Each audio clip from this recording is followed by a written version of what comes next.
মাগুরায় ৭১ বছর ফেন্সিডিল সহ খাদিজা বেগম নামের এক নারীকে গ্রেপ্তার করা হয়েছে। আজ বুধবার দুপুরে মাগুরা সদরের আলমখালী বাজার ব্রিজ সংলগ্ন এলাকা থেকে তাকে গ্রেপ্তার করা হয়। সেনাবাহিনী ও মাদকদ্রব্য নিয়ন্ত্রণ অধিদপ্তর যৌথভাবে এই অভিযান পরিচালনা করে। গ্রেপ্তারকৃত খাদিজা বেগম চুয়াডাঙ্গা জেলার জীবননগর থানার আন্দুলবাড়িয়া গ্রামের আলেক শেখের স্ত্রী।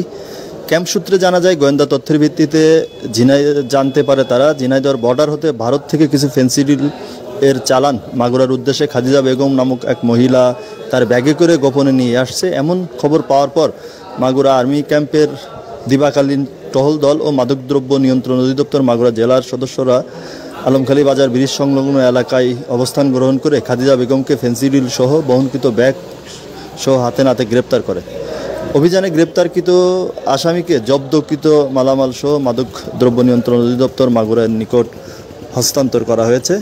তো দেখতেই পাচ্ছেন যে সেই বোতলগুলো যেগুলো তারা গুনে সেখান থেকে নিয়ে আসছে। তো এই নারী যে কিনা এই মাদক বহন করে মাগুরাতে নিয়ে আসছিল, গোপন তথ্যের ভিত্তিতে তাকে মাদক সহ আটক করা হয়েছে। তো আপনার আশেপাশে যদি এমন কোনো মাদক ব্যবসায়ী, অস্ত্র ব্যবসায়ী থেকে থাকে যাদের তথ্য আপনারা চাইলে মাগুরা আর্মি ক্যাম্পে দিতে পারেন, তারা যেমনটি জানিয়েছেন আপনার তথ্য গোপন রেখে, আপনার পরিচয় গোপন রেখে তারা সেখানে অভিযান পরিচালনা করবেন। সেক্ষেত্রে আপনারা চাইলে আপনার এলাকাকে, আপনার জেলাকে মাদক মুক্ত রাখতে চাইলে আপনারা তথ্য দিয়ে সহায়তা করবেন।